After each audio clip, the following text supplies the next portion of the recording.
Hello and happy Thursday, everyone. Today we are going to be doing a rundown of Dev Diary number 90, which is the changelog for 1.3.5, which as far as patches go, in terms of like interim patches, like not 1.3 to 1.4, but 1.3.5. This one seems quite substantive, and they do mention that, as mentioned a few weeks ago, update 1.3.5 is bigger than most of our usual post-release patches, since we wanted to take this opportunity not to just fix some bugs, but also to make some much-needed improvements in the content of Voice of the People.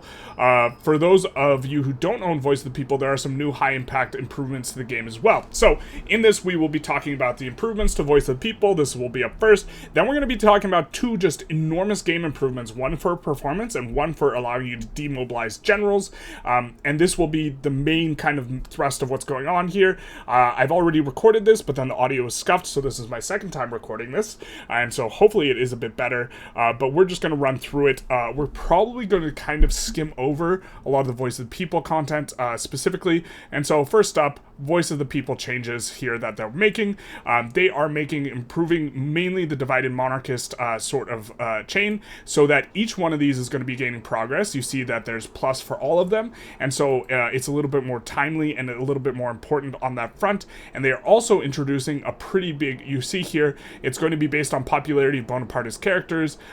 People in interest groups also going to affect generals. You can now exile generals or sway them to a different sort of ideology, the ideology that's preferred. In order to do this, the sway cooldown's been decreased from 5 years to 2, so you have a little bit more player agency in this regard.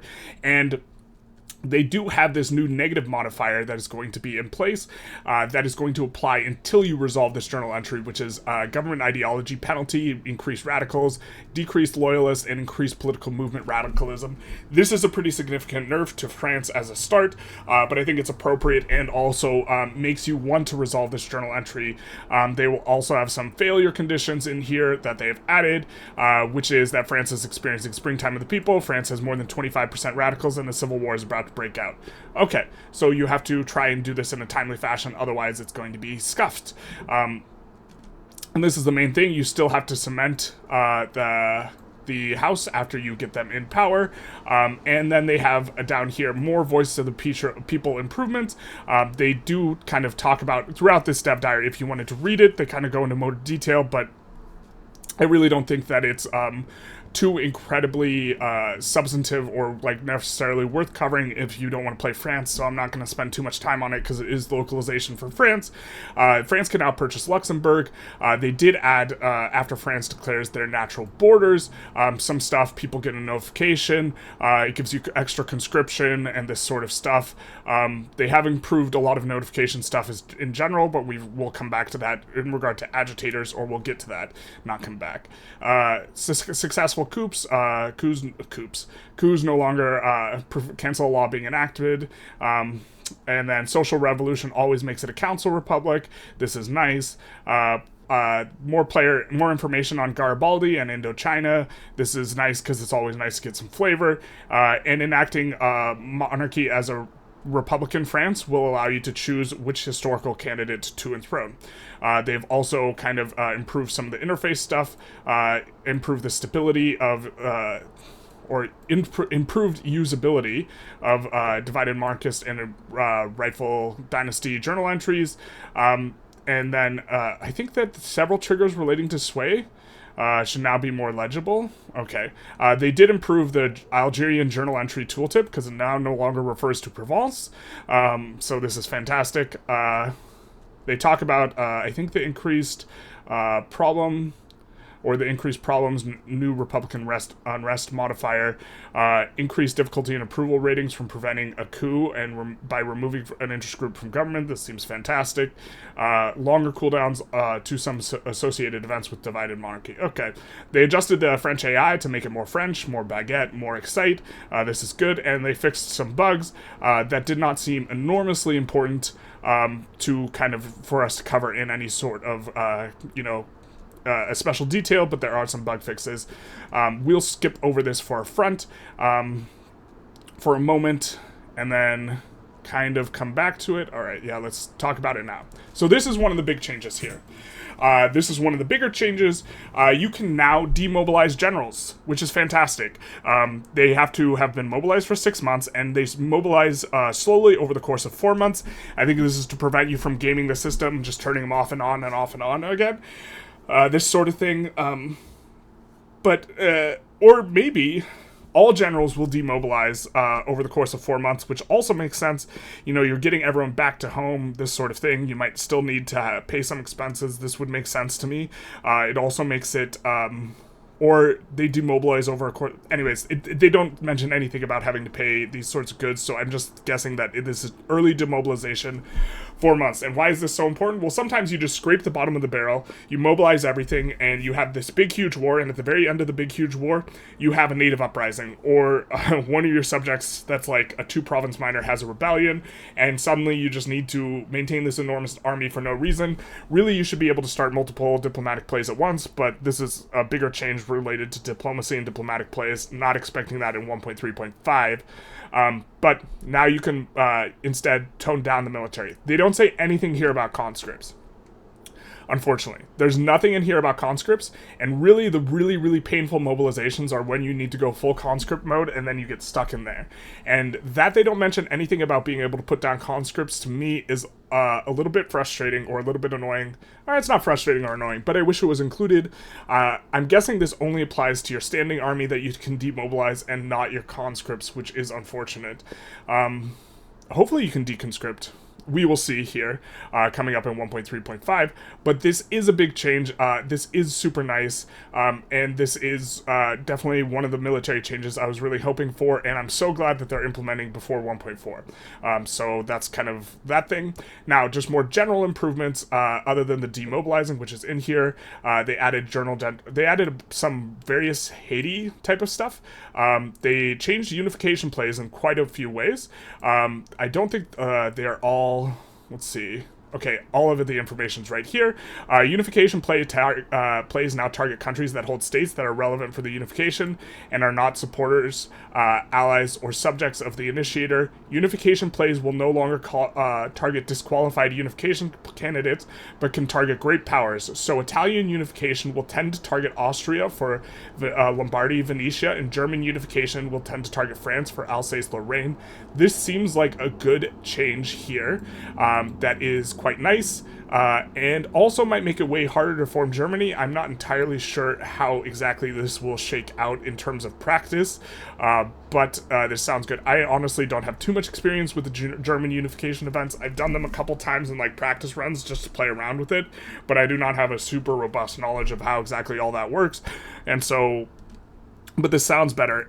They will now spawn individual war goals for each relevant state. I don't know if this will just turn into spaghetti nonsense in Germany, or if it's going to be better than having one umbrella war goal, because you have to occupy all the war goals or occupy the capital of the person who is the leader. So I'm guessing you still just occupy the capital of the leader, but maybe this will make it easier for you to get... progress or something like this. Not really sure. When a unification play is launched, all unification supporters of the initiator are just now annexed by them. My understanding is before they would join the war alongside you.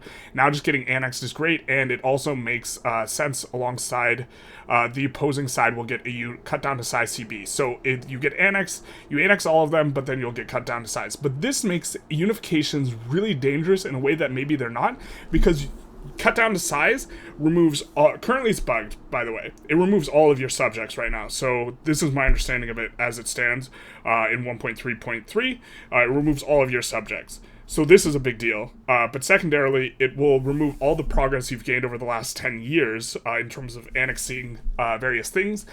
If it is a normal cut down to size CB, not like a just 2-year cut down to size CB where you're now just cutting down the ones that were annexed. And so this makes it really risky.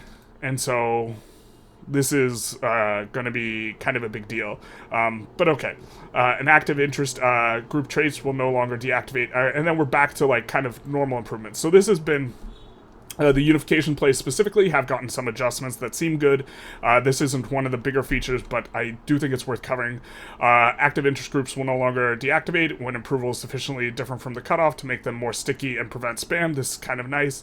They have some stuff about petitions, and I don't even know what added flag canton definitions for Germany, the Dutch East Indies, and the Paris Commune means. I'm guessing that the flags will be more appropriate or better or this sort of thing. I don't know exactly what that means, but the improvements, as we discussed, big improvements on the unifications, but mainly, we're gonna have this general thing, and yeah.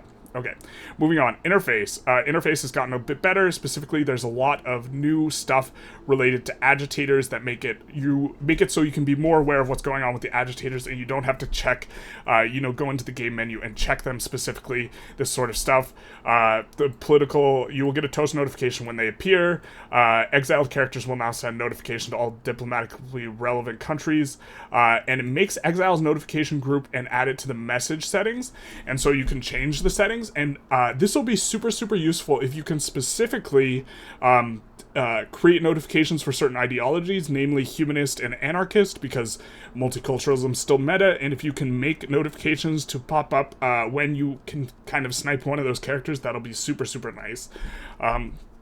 Okay. Countries are now notified when a claim is gained in the region they have land in. This makes sense. It seems like part of the France stuff from earlier. Also adds political movement and agitators supporting or will start when invited to the character panel. This already seems to be the case, so I'm not exactly sure what this means. But maybe it means that they will support more than just the one thing they will support, or if they will add support to all the things that they are interested in and not just the one thing. But okay, this will be nice because a lot of characters that are like radicals go for presidential republic and you want parliamentary republic, and it's just like you can't get an agitator for parliamentary republic at this juncture, which is annoying, or this has been my experience. Added important notification to alert when characters can be demobilized early. Perfect. Makes Exiles a notification group and will add it to the message. We already talked about that. Infrastructure tooltip is now better. Character interactions now display a cooldown timer. Fantastic. Without having to go into the tooltip. And they added, kind of some other stuff. Low training rate. I think we've already talked about this. Have we talked about the training rate yet? I've recorded this video twice, so they are nerfing the training rate. I guess that's going to be in balance. So we will kind of just move on to balance then, and we'll talk about that, but now there's a tooltip for it, or a training triggers, or based on the military, blah, blah, blah. Okay, words, sentences, things. Wish there was a car outside. Okay, so moving on to balance. Agitator popularity now amplifies existing support for political movement rather than generate support from scratch. I don't know exactly what this means. I'm guessing what it will do is it will make it so that if there's already a lot of support for something, it'll get huge, and if there's not much support at all for something, then the agitator won't just take it to an 11 out of nowhere. And this seems like a good change. It seems to be the case that when you would have an agitator support something, like regardless of what your government looked like before, just passing it was extraordinarily easy, and so now maybe this won't be the case. They buffed the industry ban law. You can read through these buffs. One of them in particular I think is really good. Added 10% agricultural throughput in all states, but I still think it's just a meme. So, okay. Reduced army training rate to 20 per level for all PMs except for 10 for irregular, and this is... I'm not sure what the value is currently, but if this is a substantive nerf, then I love it. It's fantastic. Currently, as it stands, if you get, declared war on, or you somehow find yourself in a huge war, what you can do is you can just add 100 barracks, and they will recruit fast enough that you just generally get the troops, and this is, this to me doesn't seem super, super realistic, and it also creates a play pattern where you want to keep a really lean military, and then if you just need a big one, you just build a big one, kind of at the last minute.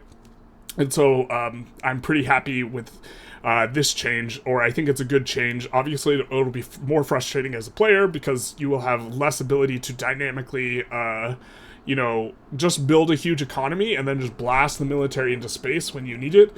But this, to me, seems more realistic and a better simulation, and it makes more nuanced the decision of when to expand, your barracks is. Because currently, when you expand your navy, you have to expand your navy before you use it, like way before, because it takes the training rate is so slow. If that's kind of where military is moving in the direction in, you need to think more long-term and more strategically, which I think adds layers of nuance to the game, which I'm happy about. This should be something that everyone's happy about. I think people in my comments and people who I've talked to seem to, this seems to hurt them more than I've noticed, but reduced demand for fine art, especially by richer pops. People are very upset with the amount of arts academies that get built. I personally don't feel like that many arts academies get built, but I think that's because the goods, I mean, there's like several reasons why I think I don't suffer as much as other people seem to suffer from these, and I've been trying to kind of think about it when maybe making a video on it, but maybe I won't make a video on it now because they are reducing the demand for fine art, and so there will be less arts academies built, and they are increasing demand for services, which might change some metagame considerations, considering you know, your ability to build services is gained for free when you add to the what's it called, the urbanization. By building buildings, you get free tagged onto that the ability to build services, and this is increasing demand for services. And it's not, I don't have the numbers here obviously because it's just text, but this could very much change metagames, like depending on how things go, because this could just hugely shift what is good and playing around services. It also might make subsidizing services as a whole more more of a thing that has some potential, because services cannot be exported from your market, and so they are internalized to your market, so you could maybe subsidize it in order to drive up as well, without just crashing your economy, because that's what currently happens if you sub services. And so, well, you also crash the price of services below minus 75%, which is the bigger thing. That's why your economy completely crashes. But a little bit of a digression. This might shake things up in a way that I'm excited to experiment with and take a look at, because currently services, eventually your services, what are they called? The urban centers just don't get fully employed, which is fine. You're not constructing them anyways. They're just a feature of your manufacturing construction, which this might make industrialization even better than it is now if services become more profitable because you get more from manufacturers. Okay. Fix a typo in pop needs script that makes services much less suitable for fine art than intended. Currently in the wiki, I think it's 0.05% as a substitute, so if it's meant to be much more substitutable, this will be fantastic, especially because the price of services usually gets uber depressed. You know, and fine art is usually really expensive. Reduce the impact of petition journal entry from timing out if you've already gotten progress on the law. No reduction if it's at initial phase. -5 approval if it's in reduction or second, and -10 if it's already in the third phase. Very nice. This makes sense. Also probably leads to less frustrating experiences where you're about to pass the law and it doesn't matter and you just get bricked and you get all this minus approval and you're just like, big sad. Now, on to what might be the biggest thing on this, which is improved performances. So first of all, they're scaling pop consolidation parameters by the current number of pops in the world, which could help late game performance. And so as the pop of the world gets bigger, they will consolidate more aggressively is my assumption. But secondly, they're adding a game rule to let you control how much pop consolidation you want. And so as the pops get consolidated, there's fewer calculations to be done, and so this should improve performance. This is very, very exciting. There's not too much to talk about here because, I mean, this is what it is, right? It's just a couple sentences, but there's the car, a little bit late to the party. But this should be really exciting, and right now, I can't play past 1900. It might just be the amount of construction I'm building. It might just be the pops, this sort of stuff. There's the other car. But this is super exciting. Anyways, also we have modding. I don't know what enough of this means to really talk about it in a substantive way, but if you are a modder, feel free to check this out. And then they have bug fixes. This bug fix seems relatively large. The other bug fix, when I was kind of going through this, doesn't seem as big, so we'll just talk about this one. Newly released countries do not lose all their journal entries. This was the case before, which made playing as a releasable a lot worse. I made a video about how you can start as the United Kingdom, annex all of Korea, and then release Korea in order to play as Korea with starting with the UK's laws. You could obviously do this as like France or any other country as well, the USA, whoever's laws you want, whoever's laws in tech, because that's how this works. Notably, government administrations are a problem, so you have to make sure you build some of those up before you release. But other than that, this makes it so you get all the journal entries, which makes playing as a released country a lot more viable or a lot more interesting and engaging, and so kind of happy to see that. And it was a bug. You can kind of go through these bugs if you're interested in. That's kind of the substantive bug I wanted to talk about. And then we have our little outro here, which is there was one important piece of information in here. As I alluded in the beginning, while the plan is to release the update officially on Monday, June 26th, we actually have a pre-release build available right now. You can switch to the Steam branch 1.3.4 live test to try it out. So you go into Steam, you right-click the game, you go into, I think it's betas, and then you click this one. We're making it available ahead of time, both to give modders more of a chance to update their mods for compatibility and to ensure there are no major flaws on the rare configurations or save games. Save made on the live test version will be fully compatible with the public release once it comes out. So this is all available now, allegedly.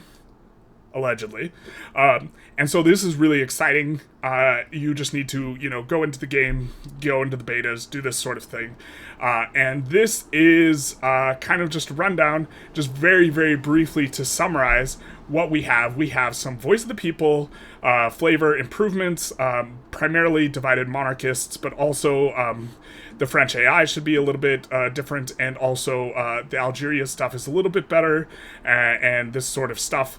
We have the ability to stand down, sort of military. We have, in particular, there was another really big one. We have a bunch of changes to Unification plays that are pretty substantive. We have some improvement to interface, which they discuss. For balance changes, we have specifically... what was the really big one from balance changes? I mean, we could read through all of this. This chunk here is, I think, kind of one of the bigger ones, where they are now changing the demand profile for services and fine art, which can be pretty big. Performance should be improved by the pop consolidation, and this is kind of, man, there was another big thing. I'm just totally blanking, but this is kind of just a summary of what we talked about. If you enjoyed this video and you want to see more news, feel free to subscribe or like this video, this sort of stuff. Other than that, have a good day.